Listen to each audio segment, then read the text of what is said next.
And the stream will be starting here.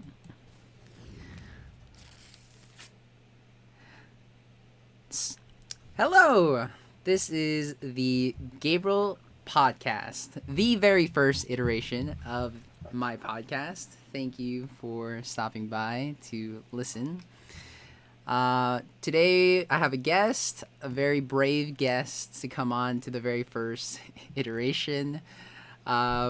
We talked for a little bit before. He is just as awesome and amazing as I remember him to be. You guys are going to love him. Just amazing guy to listen to. And his story is great. Going to be very interesting to kind of talk to him about it and just interact with his story. So, just to get a really quick recap of what I aim to do with this podcast is to bring people on and at the start to bring people from high school, middle school, people that I've come to know, to kind of know, but I haven't talked to in many years or ever since the last time. And I just want to, reconnect with them, really, interested in their story. And I just want to share that with you guys, the listeners, because I just think it's inherently interesting and there's value there for you guys and for me to listen. So, with no further ado, I'd like to introduce my guest here. He is... Put up the webcam, put up the audio, everything is here. Harlee Balajadia, everybody. Hello. Woo! Hello, everyone. Ooh, first episode shenanigans. Let's do it. Yes. There is going to be a lot to talk about here. So, Harlee, would you like to introduce yourself to the listeners and to maybe the people that don't know you? Sure. First off, thanks for having me, Gabe. First episode, truly honored. My name is Harlee Balajadia. I met Gabe in high school, went to poly, met through a friend group. We used to hang out in our language building all the time. And so I'm currently the newly director of choral, vocal, and music appreciation. I teach here in Long Beach Unified, where me and Gabe grew up and still live in. I teach choir, and then I teach like a general like music appreciation class. I don't know. How much do you want me to talk about? No, I think that's a great start. Cool. There's your name, where you grew up, and what you kind of currently do. So in the kind of music teaching, and we'll definitely go into that because that's super cool. I think you're the only person, that I know is a music teacher. So that's gonna be cool. So yeah, definitely. How are you today? I did not ask that question. I'm good. No worries. It's the first full day of winter break. We're spending a whole first semester so far teaching virtually, teaching music digitally in the computer, and now we get to relax for 2 weeks. 2 weeks of no work, which is period the best. That's great. You kind of line up that vacation with your students. Yeah. Well, it's also the district policy. Like they were like, like we're gonna take these 2 weeks. Then when we come back, we have like finals and stuff for fall semester, and then we'll start spring semester beginning of February, very like last day of January. Cool.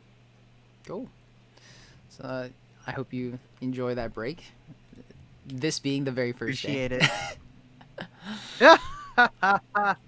Gotta kick it off with a bang. True. So I guess to give my take on Harlee, at least from my perspective, I think he gave his perspective on kind of like how he knew me. And so yes, we did meet in at Poly. That's where we interacted a lot. We took Japanese together. That was kind of where we kind of interacted a lot. We had a lot of common friends there. We had our Japanese sensei.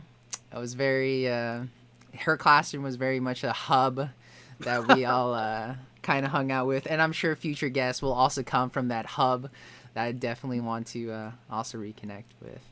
So we had high school, and then we also went to the same college. Yes. CSUOB. We saw each other there a couple, times. In the library, fifth floor, Couple times. couple times. Yeah. Fifth Yeah. floor. When it was also under construction, we went to like the USU, our University Student Union. At video game room, we used to hang out there a Oh yeah. lot. Um, yeah, and then just as we all got into our majors more, and as we all started, grouping in undergrad, just kind of took a couple years to like, we were getting in our groove, we were doing our thing, and didn't really talk much, but it's not like we had drifted. It was just like we're focused on like on our career. We were focused in our learning on our learning and academic career. Um because it's crazy because now after all those years, we're back here. We're back here. We're back together. Doing this, the Gabriel podcast. Most definitely, definitely. I mean, like you said, like we, focused on our majors. We really wanted to graduate and like, get that done and get that kind of, under our belt. And one of the reasons why I had this podcast is like you said, like to kind of reconnect with these people that we kind of, kind of just never got, just life got in the way, and just we don't have that like passing by through school kind of thing. We don't have lunch periods anymore, so definitely I'd like the podcast to be that space to just talk again, and to really check up on the person and see how they've developed kind of thing. Yes, we stand plot development. Yes. All right. So I think that's pretty much where we left off in the college scene. So tell me, at least my first question, it seems to me that music plays a very big part in your life. It seems like you. Definitely. How did that start for you? Oh man, such a deep question. Especially like kind of grown up, like, both of us were Filipino Americans. Um, like growing up, music was always kind of like a central part of like our culture and central part of like how we bonded and how we built community and how we like learned about ourselves. Um, and so I've always been like involved in music growing up. I was in like a whole bunch of like community choirs and like youth group choirs. Um, and this wasn't always like traditional classical or traditional choral. This was very much like it was like pop or like youth Christian rock, like when I was growing up in that sense. Um, I played violin from third to eighth grade. I went to Hudson, K through eight. So I took up violin and then I switched to voice in high school. And then I remember it's kind of like, I was singing growing up as a kid, singing up in high school. What am I going to do with my life? Um, and so when I went to college or when I was applying for colleges, there like happened to be a music conservatory like in Cal State Long Beach. It's called the Bob Cole Conservatory of Music. That's like the music conservatory within Cal State Long Beach, within the CSU system. It's kind of like tagged along with Cal State Long Beach, so we Mm-hmm. can get our like GEs and we can get all our requirements done. But it very much is like a self running campus. Like we have our own like counselor and we have our own like directors and boards and teachers and all that stuff. It's just kind of like jam packed into one part of Cal State Long Beach. Um, so I remember when I was applying, I was like, oh, there happens to be a music school here, and I didn't really see myself doing anything else. Like like even when I was just thinking about a whole bunch of like jobs or occupations or careers, nothing really like made sense, or nothing was ever in the scope of my vision except music because it was something that I was always doing. super involved in my choir program. I was doing like two choirs. One was a zero period in high school. One was like during the day. I was doing choirs like in the community every week. It was such an integral part of my life that I wouldn't have been able to see myself not doing music post high school. And so we originally applied to Cal State Long Beach um, as a music major. I applied for jazz voice, but through my audition process and through my discussion with the teachers there and the directors of the programs there, I had gotten into the program to study classical voice. But completed. I very much included classical and jazz music throughout my entire undergrad. Um, and yeah, having taken so many APs in high school at Poly, and we've been able to just kind of dive deep into the music game ever since college. And so I was a performance major, and so that really means just like a music performance with a concentration in voice. Like I was really focusing on singing and performing. Then kind of midway down the line, I was almost done with the performance degree. It was only the end of my third year. I knew I wasn't ready for the real world. I was like a 19-year-old Harlee, ready for the real world post grad. Like, nope. And so, um, I ended up adding music education as a second major. Mm. And so I went from having like 3 years of an undergrad to 5 years to kind of jam pack an entire degree in my music undergrad. Um, to then also have like a sixth year of doing the credentials. So like getting certified and getting official and teaching in the public schools in California. Um, and through that process, I've now acquired a new job here. Back here, it's kind of crazy because being a product of LBUSD, of Long Beach Unified School District, being a product, growing through it as a student to now being able to come back and teach in the district is kind of surreal. To see how I started as a performance major. I loved singing in front of people, loved performing.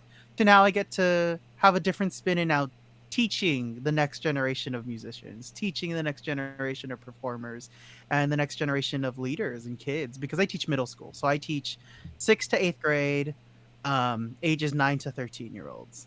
And that's where we're at now in terms of what we use music in our lives for. Yeah. Very. That is a very That is very interesting. That kind of like that progression. I love the very first thing that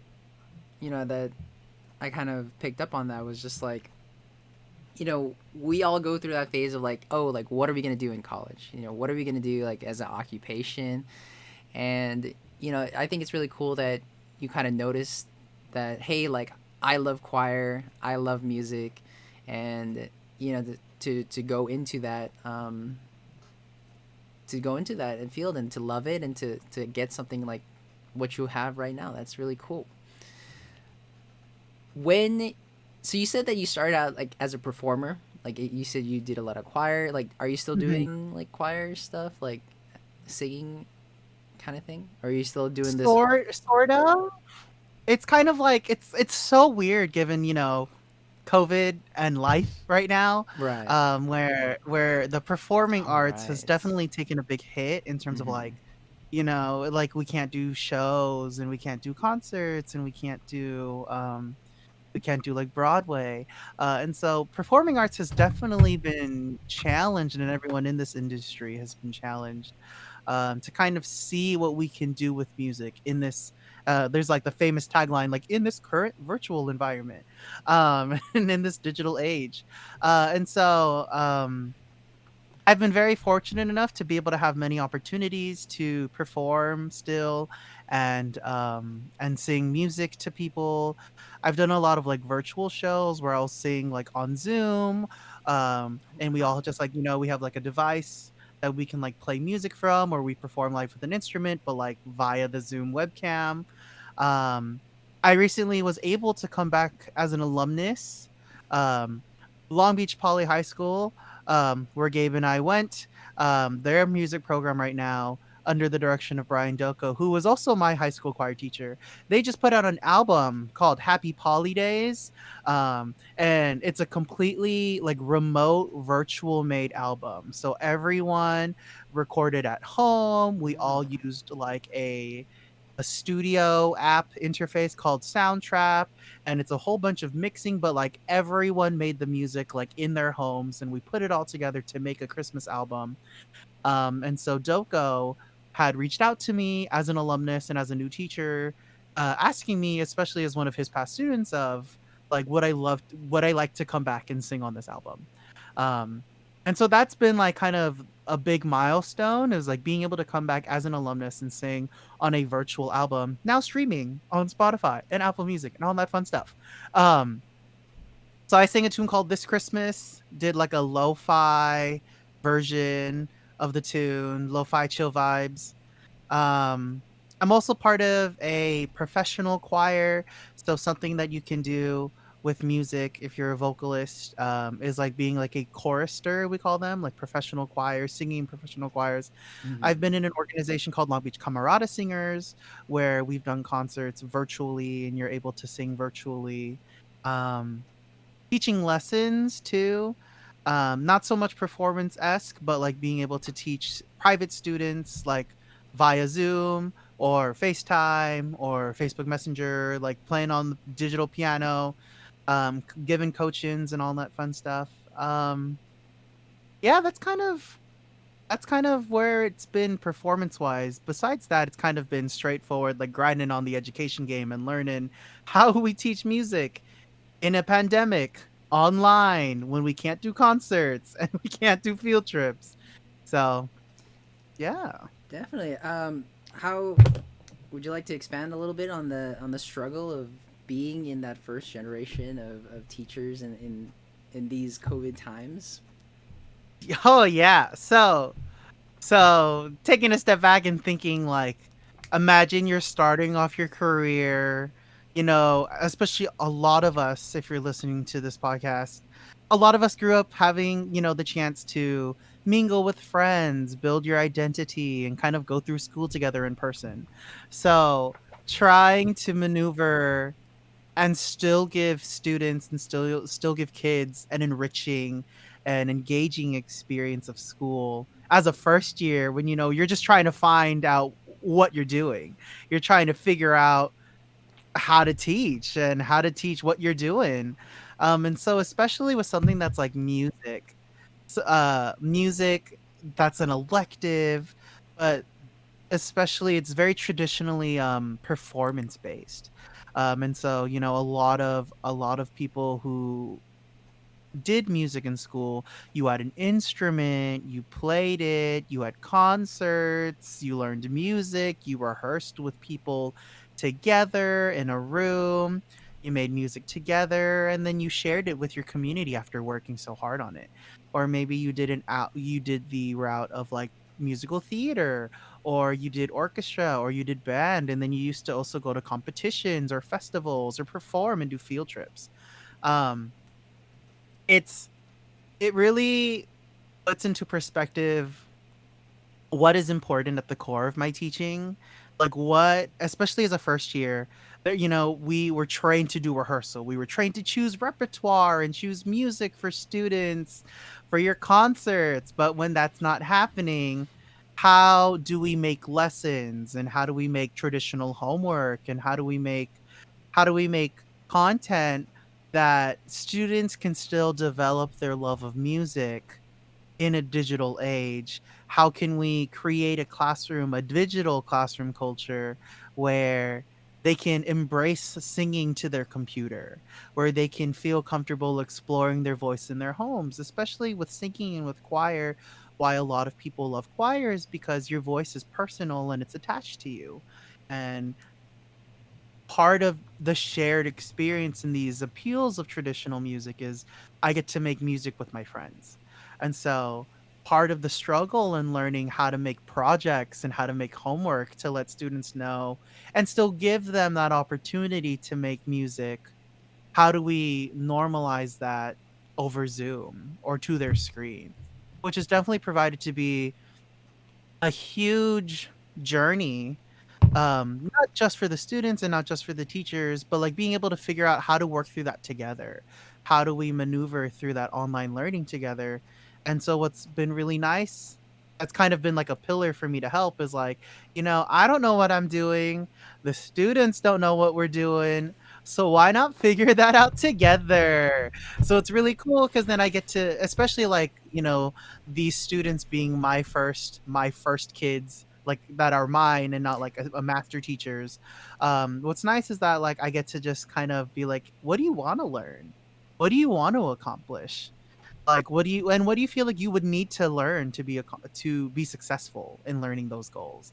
So it's kind of embracing the uncomfortability, embracing the ambiguity of like we don't know what we're doing, but it's okay because we're gonna work through this. So it's been really fun being able to see students share their goals and their aspirations with music, because then it helps me know what to teach. Like it gives me a direction for like the curriculum that I'm making as we're maneuvering through like this land of, you know if you take a step back, music doesn't have a textbook. We don't have textbooks because usually our textbooks are the music we choose for concerts.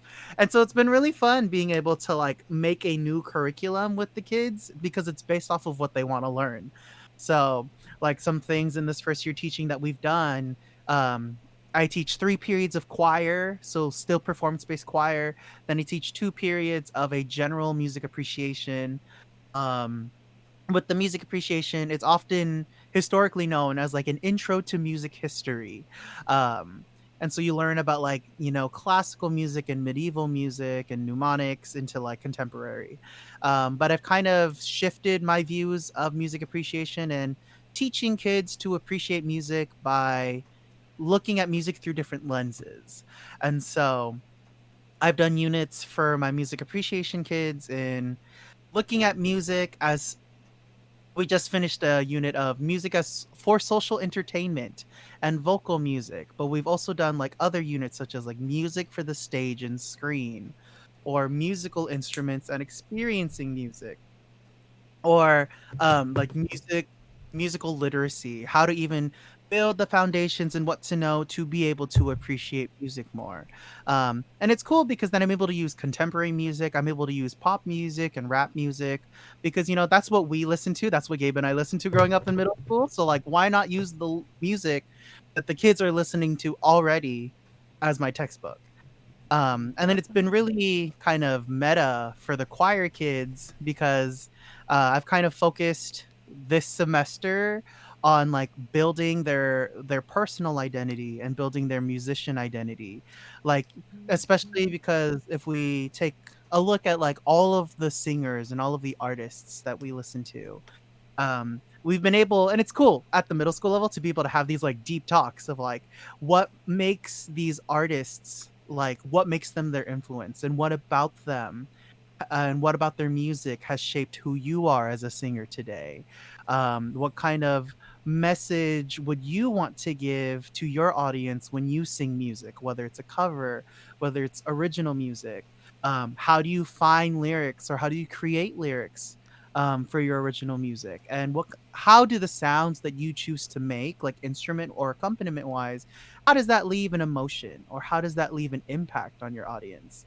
And so it's building this identity of the musician they want to be, by reflecting and taking that kind of inner inventory of, this is the music that I've grown up, that I've gravitated towards to. How has that all made an impact on me to be who the musician I am today, and the music that I want to make? And it's cool because they're all building their own album. They have original music. They're making their own like album bio, making their own album art, because now they get to. This is my way of letting them be able to take away something, knowing that like digital learning, as challenging as it is, like this is something you get to take home and be like, you made this from the ground up. No, that is super cool. I like that focus. I like how you've made it the semester like very personal to them, to really ask themselves like how they feel, like what type of music's like made them feel like that really like affected them, so that it helps them kind of shape like ultimately like how they are, and then how they will affect future people with their music. That is super cool. I think one of the things I say about like why I think it's super cool that you're doing this in the middle school time, because like I've always thought that one of the interesting parts about college, I always thought, was that how college is separated from, from first grade to like 12th grade, is that a lot of that time is spent learning about other things, not about yourself. Like the focus isn't Mhm. exactly about yourself. It's more about like, hey, like can you like learn this like knowledge about other topics, and then can you like internalize and memorize it, and stuff like that. But there's not a lot of emphasis on like you. Like, Mhm. and I think that's why college is really important, because now the question is really like you, like what is going to work for you, and like this is your life, and college is like the time to like really like focus in like now what do you want. And I think Mhm. that you're taking that cool thing about college and you're putting it into this semester of like of this like asking themselves to reflect on themselves, and I think it's just going to do them wonders. I think that's just a plus plus plus. Like, these kids that you get to teach, like they're lucky to have like a Yeah. person like you.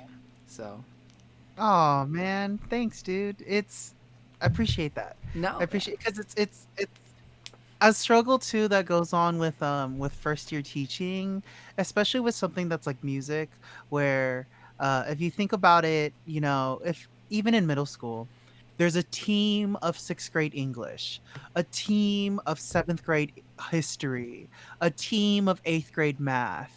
Like there are so many specific set of teachers. Like I teach this grade and I teach this subject. Mm-hmm. Whereas for like someone like me, where it's a music teacher, and if you take a look back, most schools like have two teachers or three teachers or a handful. Sometimes you only have one. Mm-hmm. Where like I know a friend who she's the only music teacher at a K through 8. Wow. I'm the only choir teacher at this school, and so I teach sixth to eighth grade. And then I have a friend who is the instrumental teacher that teaches sixth to eighth grade. Like there's not like a team of us. There's like us. We are the department. We are the teacher. And it's really cool how you talked about. I loved how you were able to articulate like college is the time for you to find yourself because you spent so much time learning about other things in high school. Um, Something that my like teaching mentor talked to me about, which I think I've kind of embraced, is because we don't have a chance to talk about ourselves and there's not a chance to learn how to learn about ourselves in middle school. I tell my kids all the time, I'm like, you know what? Just give like letting you know, I told them like the very first week, there are going to be many times in class where I'm going to make you uncomfortable, and you get to learn to be uncomfortable with yourself and accept it and be comfortable with being uncomfortable. Something that my coach helped me understand, which is something that made me feel really good about what I'm doing, because it's hard to feel good, and it's hard to know whether or not you're doing good as a first year teacher nowadays, because everything is so isolated. There's no one letting you know that you're doing a good job. Like the kids are going through so much, so you don't even know if you're like getting through to them or getting to them. But something then that my coach really helped ground me was, especially in the years of middle school, it's kind of crazy, you get them when they're essentially in 5th grade. They're like just finishing elementary school, and then when they graduate, they're going to go into high school. So those crucial ages of like, this is where a lot of people go through puberty, and this is the age where a lot of people start looking for who they want to be. From 5th grade all the way to ninth grade, like that's a huge identity growth, like time frame. Mm-hmm. Um and so the hard part with students that I feel like a lot of people are forgetting nowadays too in this digital learning is that um middle school students often don't even understand what they're feeling, or they don't know how to process like the feelings that they have, and let alone like understanding, but even articulating. Like, a lot of middle school students don't know how to express what they're feeling right now. They don't know how to express what they want. Or sometimes, which is like the role that I've taken, is like we as the teachers get to show them what they need, because they don't necessarily know at that point of their life, like, what do they want versus what do they need, because they don't know what's happening within their own body and their own lives. How do I, as a new teacher, then get to show them, like, I'm going to make you uncomfortable, but it could be the breakthrough for you. But you won't know until you experience this with me. I love that whole uncomfortable kind of like segment that you talk about. I find that you know people don't, I think, discuss it enough that it's that part of life where it's how should I say, in that uncomfortable zone is where you like grow, like you were Hmm. saying. Like if you ever, if you always stay safe and you always play it safe and you never take risk and you don't progress as much as if you were more willing to put yourself out there and to learn from your mistakes and to really survive the kind of the consequences of your risk, and yeah, to grow from it ultimately. So, Yeah, it's very much like let teaching kids and teaching them early on. I think especially a crucial point that I think you're trying to get at is like letting kids know that it's okay to be disappointed sometimes. oh yeah. Letting them know that they have to deal with disappointment, whether it's something that they had a goal towards and there was a missing step, or something had happened and the effect that happened wasn't something that you wanted, but letting you know that, like, hey, this is your like sneak peek of the rest of your life. Like, there are things that you're going to have to learn. You never, obviously, you can learn and learn from so much. You can learn so many lessons from like the shortcomings or the disappointments, but that's kind of like you said, the growth, the prime growth, where obviously these interruptions or these breakdowns never really go away, but you learn how to recognize, oh, this is how I'm reacting to this in this current moment. And I get to learn, like, what was the root of my reaction and how do I shift out of it? How do I shift out of how do I shift out? How do I adapt, or how do I cope, or how do I learn to grow from this event that's happened? Um, which is often not a lesson that we learn, and kind of like you said, until our college years, until we kind of have that time to learn about ourselves, where it's like there's always like the event of like, this is what happened. For example, like a breakup. If I broke up with someone, the way that I talk about it with you would be different than the way that I talk about it with a family member, or the way I talk about it with like my grandma. Like, I wouldn't, like, for my grandma, I could be like, things didn't work out.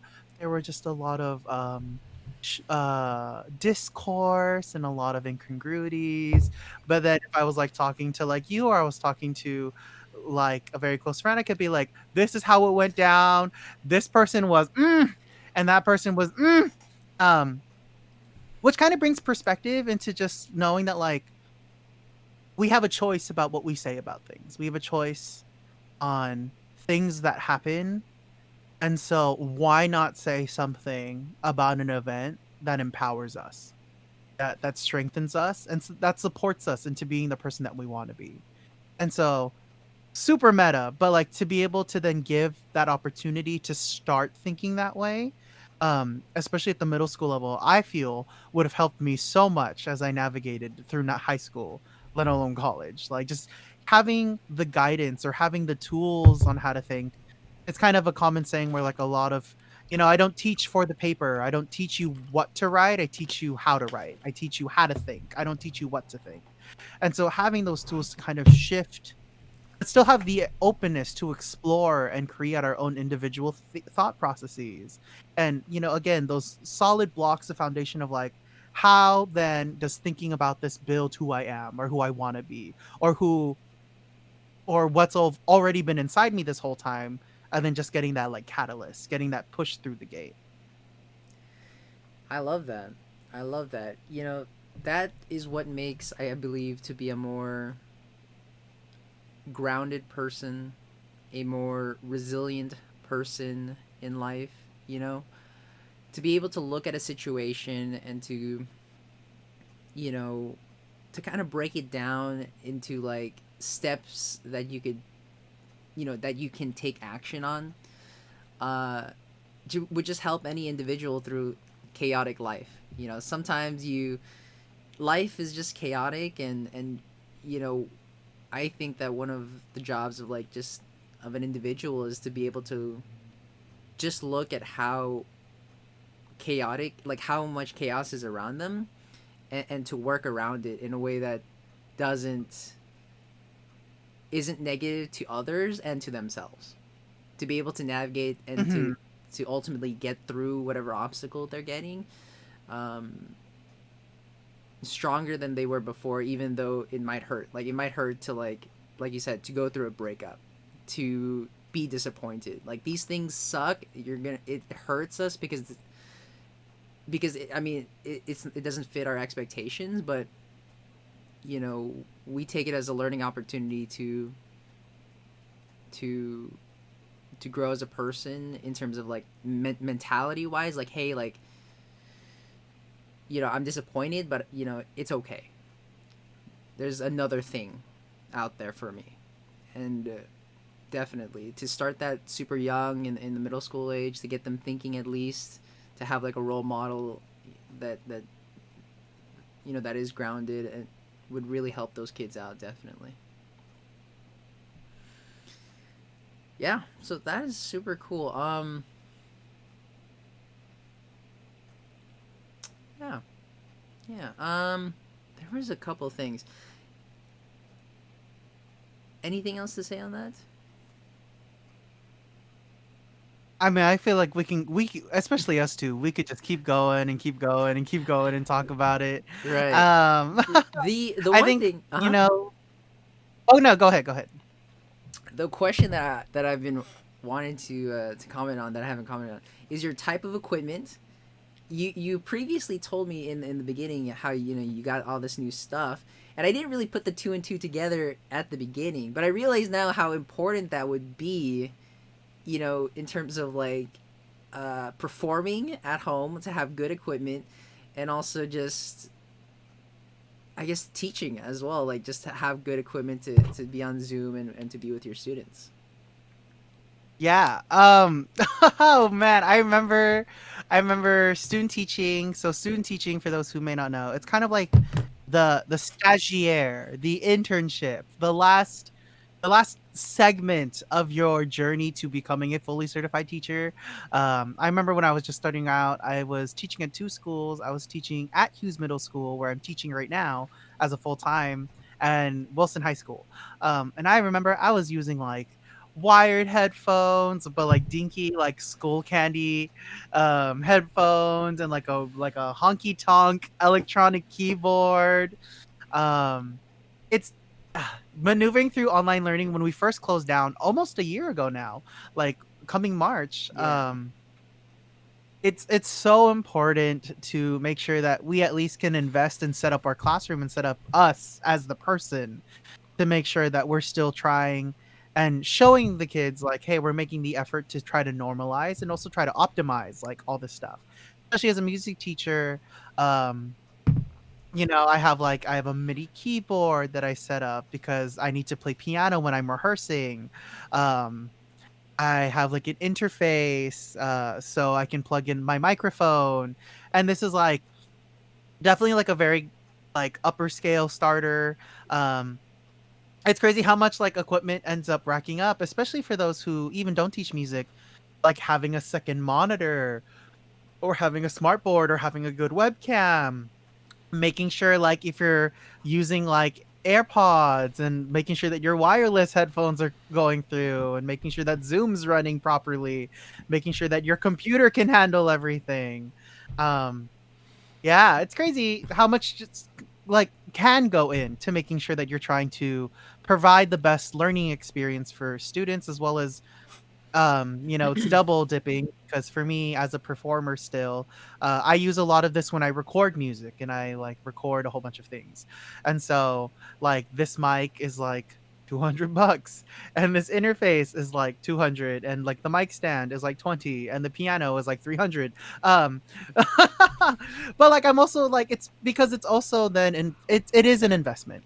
I know it kind of sounds cliche, but it's like when my home now is my classroom, when my home is where I'm now to make the magic happen for the kids while they are in their bedroom, while they are at home.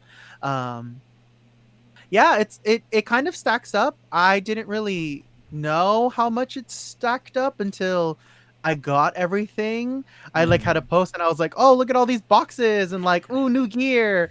Um yeah, but it makes all the difference Wow. between like a MacBook microphone versus like, an actual microphone that like whenever we do get to go back in person, I can still take this setup and like use it somewhere else. Like I can take this microphone and use it at a gig. I can take my keyboard and use it like at a bar or at a club or at a party. I can take my interface and use it as a studio or use it at someone else's house.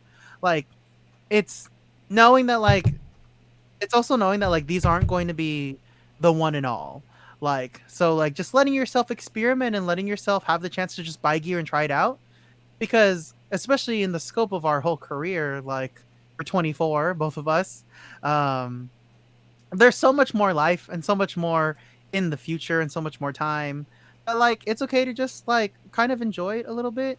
um yeah, kind of expanding too. Just like you never if you wait so long, you kind of talked about it. If you wait so long to invest or if you wait so long to kind of let yourself explore, there kind of does it comes at that risk of that mentality of like, "Oh, is it too late?"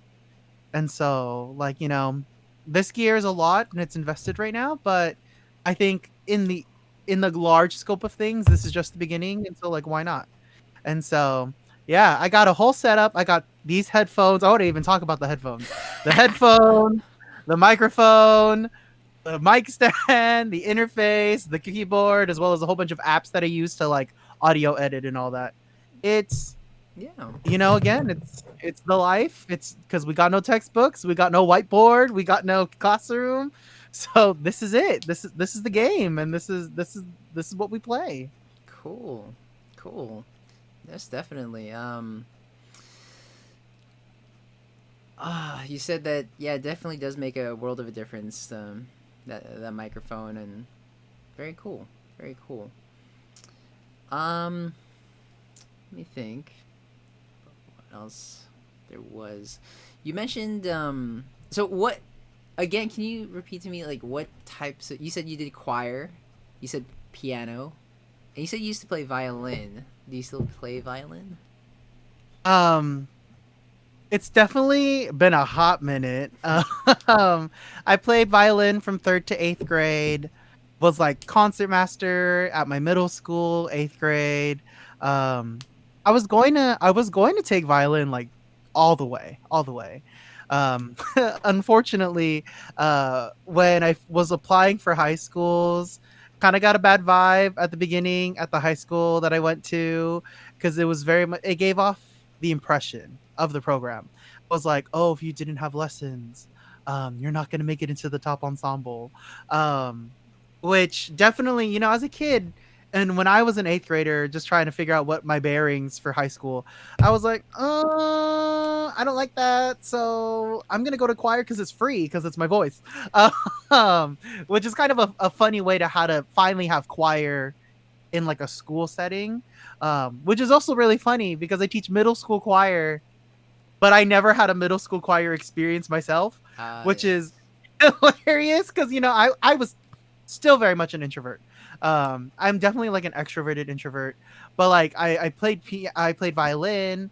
I played violin from third to eighth grade, and so the kind of culture of middle school choir, especially now that being shattered because we're virtual, just like what experience myself am I going to give? What am I going to base my teaching off of if I've never experienced music that way. If I never experienced music at that age, like I didn't do middle school choir, how will I teach it? Mm-hmm. And this kind of definitely kind of back piggybacks off of what you were saying, where then like college was my time to find myself, and college was my time for me to just soak up all that I needed or wanted. Um, that led up to like what I do now. Um, Yeah. Especially because the course that I'm doing for choir, the self introspective album building, musician identity building, that was based off of one of the most impactful class, or yeah, one of the most impactful. That a word? English is hard. Impacting. I don't know. One of the most impactful classes that I took in college. Shout out to Christine Gooder. She taught this class called Techniques for the Jazz Vocalist, where like every week it was a master class of like someone is going, like people are going up there, they're performing, and we get like workshopped or clinicked. And I thought that was so practical because she had talked about like rehearsal technique, how to talk to the band, or like what should you do to get prepared for a gig, or like how to know if you went to a jam session who is vibing, because in the music community sometimes if you're vibey it's a negative context of like you're trying to like um trying to click. Right. And so it was that I just remember looking and just experiencing that class, and I was like this is great, this is amazing, I would have loved this in high school. So it's kind of like that was definitely the basis of my class, which is I shifted it, called Techniques of the Emerging Musician. And so that's why it's like the identity building, like you need to know who you are, you need to know what you're about, you need to know how to recognize what other people may be about, you need to recognize like where your music comes from and where their background comes from. um it's crazy because that's been like my idea boiling up in my brain for a couple years to now be able to kind of try it out and play it. Um, yeah, and so we've. I'm so sorry I took this out of a long tangent. Um, but yeah, so I'd start off in violin from third to eighth grade. Piano was something that I've always just kind of picked up here and there growing up throughout the years, because the more I got into the music world and the more I got into the music industry, the more I had to learn how to play piano. um, because it was just such a vital skill to like, well, I got chops. Can I maneuver around the piano? Because it's helpful in teaching, it's helpful in practicing, it's helpful in performing, just like knowing how to get around the keys. Cool. That is, yeah, that is three more instruments that you know how to play than I do. So very very cool. Um, okay, what do you think? Um, so this is your first year of teaching. You said, Yeah, first like official full year, I'm the teacher. right? What where do you see yourself like in the next 5 years? Like how does it progress for Harlee in the next 5 years in your head? Oh man. Oh man, 5 years. Who knows what's gonna happen in 5 years? That's crazy. Um, Hopefully, some of the goals is getting tenured as a teacher. In 5 years, getting my master's. Don't know what I want to do it in yet. Also, the thought of doing a music performance degree online. I'm gonna wait till it's safe enough to go back in person. Um, paying off these loans. Um, but also like buying a house, buying a house in 5 years. I'm blessed to be where I am. I especially, I'm so grateful and so thankful to be able to have gotten this job in a pandemic. I know that kind of sounds cliche, but like to have gotten this position in a pandemic in a school district that still supports music. Um, because I definitely know some districts that they've cut every elective, or they've cut music because of the budget cuts, because of the financial crises of trying to make districts run schools in a pandemic. Yeah. Um, I would love to build this program back up. The teacher that I took over was here for 20 years. Like I think his first year was when we were born.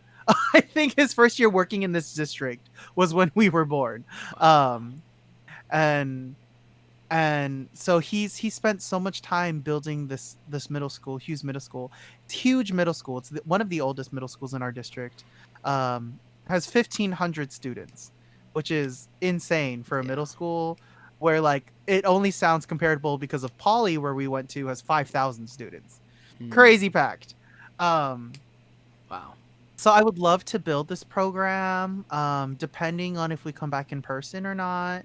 Um, I want to keep three choirs that are like traditional choral, but then if I could shift my contemporary music appreciation to make them like very contemporary, like small ensemble classes. Like if I could teach choir all the time, that'd be great. Um, Obviously I'm open to the fact of teaching music appreciation, especially with all the things that I've been able to do with it. But I would love to try and see if I can build a middle school vocal jazz program, and then building also like middle school pop acapella. Like I think that'd be pretty cool because especially, with like pentatonics and philharmonic and home free, like all of these pop acapella groups that is now so mainstreamed and so accepted in the music world today. To be able to show students acapella music, I think that'd be pretty cool because then you can do all the pop stuff, all the contemporary stuff, but also show them like a different, to kind of shift the norm of what is music in schools. It doesn't have to be the traditional choir, band, orchestra. It could be like music industry, pop a cappella, vocal jazz, like electronic music, to like, it's 2020. It's time to update the curriculums that are available for music. I love it. I love it. I love the forward thinking, the incorporating contemporary stuff. Like I think that having you at this, like having you in terms of like in charge of like the captain of the helm now of this new middle school music program. Like I think it's only going to do great stuff for the next generation. Uh, Yeah, Definitely. it's I was gonna say what was I gonna say. Um, oh man, I had something really good. Um, You good. You good. I think it's oh yeah, because I think especially like when, as a new teacher, as someone who is like, our generation that's tech savvy, we grew up with everything. We grew up with all these new resources that were constantly being made. Um, I think it'd be really cool to show students that. Oh, I lost it again. Hold You up. good. um,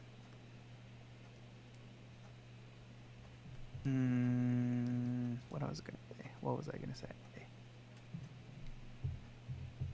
Nope, I lost it.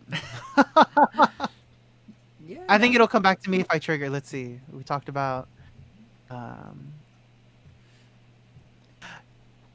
mm, Was it maybe like to kind of like show them like we're like you would be like the stuff that you're teaching is like you match it with like them kind of thing. No.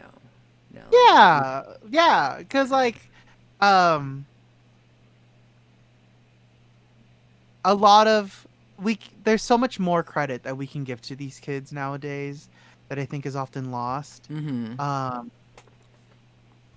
Sometimes when I'm like talking with like other teachers in the district, or sometimes when I'm just like when I'm like training future teachers, or when I'm speaking at these events for future teachers, um ah I remembered. This is what I remembered. Um Sometimes um we often forget to check in with students on how they're doing. Um One of my colleagues had an instance where a student reached out to her, and the student was like, sometimes even though if we're academically doing okay, that doesn't mean we're doing like emotionally okay, or that like internally okay. Right. um and it's to create content um that shifts the focus. Here's we made it back. We've made it back. That shifts the focus of especially in this pandemic. It really helped me very early on reevaluate what is important to me in a program. What is really important to me from my students' experiences. Um as much as I can teach theory, as much as I can teach them to be really good sight readers, as much as I can teach them so much content of like, oh, these are the major composers and this is what they're known for and this is traditional choral and how has the history impacted the art of choral music. Like, as much as I would want to build the prestige and build the knowledge and build the knowledge set for the kids, at the core of who I am as a teacher and at the core of my teaching is I'm very experiential, and I'm also very much like touchy feely, meta deep, as we've now seen in this podcast, where at the core of my teaching is how are the kids doing and how is the kids experience in what we're doing. I think a lot of the times when we try to push content and then teachers are wondering, why aren't my students gravitating towards this? Why isn't this getting to my students? Why isn't this getting to their heart? Why aren't they getting it?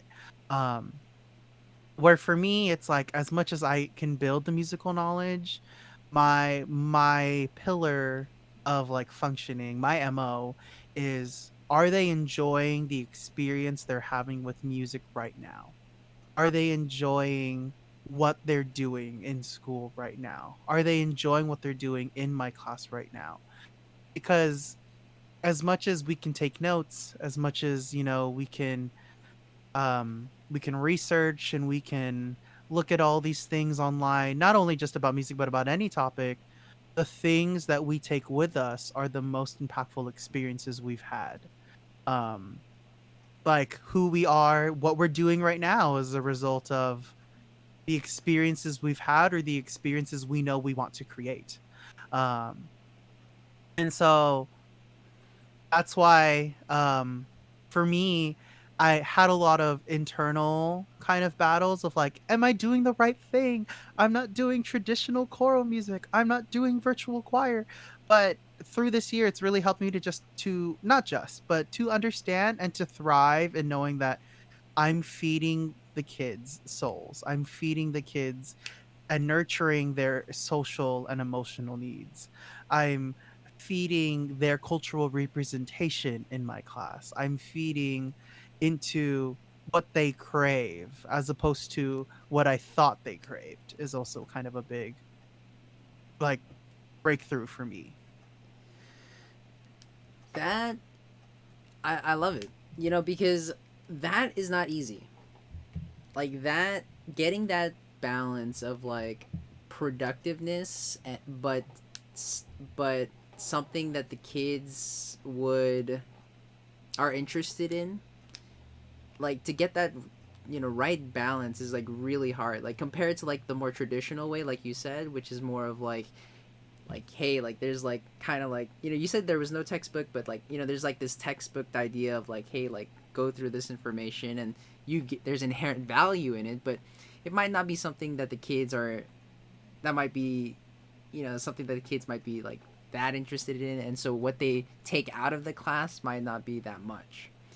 But what you're doing is more of this like, you know is the harder way, which is like taking a look at like your audience, like really, and to see like what they need and like what and how you can structure the class so that they can get the most out of it. And that's much harder, like that, because again, that's unique to every audience that you're gonna have, but that's what you're trying to do, and I'm sure that the kids are benefiting from it. So definitely, I love it. I love it. Yeah, man. Because at the core of everything, I'm not a teacher if I don't have students. I'm not a teacher if I don't have people there with me in the learning process. Mm-hmm. Because I'm very much still learning. Teachers are such big students of the game too, of the game of life, the game of connecting to people, the game of connecting to our students. And so I wouldn't be there if I didn't have students to teach. And so, in a way, it's kind of another pillar of mine, like shifting to gratitude, like living a life of gratitude and living a life of thankfulness. Like, how can I adapt my teaching to show gratitude for my students to invest in me, to show gratitude to let my students know that I thank them for their time of them being in my class. So then I give them lessons that I know they um, want and need, to not feel like we have to compromise, but to give them the lessons that they know that will take them beyond my class. So um, at the end of the day, and this is something that I learned in college, where it's like, I don't just teach music. I teach people through music. Like, I teach people first, not content first, but like knowing that at the core, um, we're teaching people, and I get to use music as my tool. I get to use music as my vessel to get to my students, to get through my students. Is a big thing. I love that. I mean, I cannot say this enough that I really do. I only admire and look at that takes a lot of. I honestly think it takes a lot of courage, bravery, to because it's always unique land. Like you said, like you're like you don't have like a team exactly to like bounce these ideas of like very much like you know you have to be brave enough to come up with this idea with this approach to put it out there and really believe that this is like gonna help those kids out in the most optimal way. So that is amazing. Um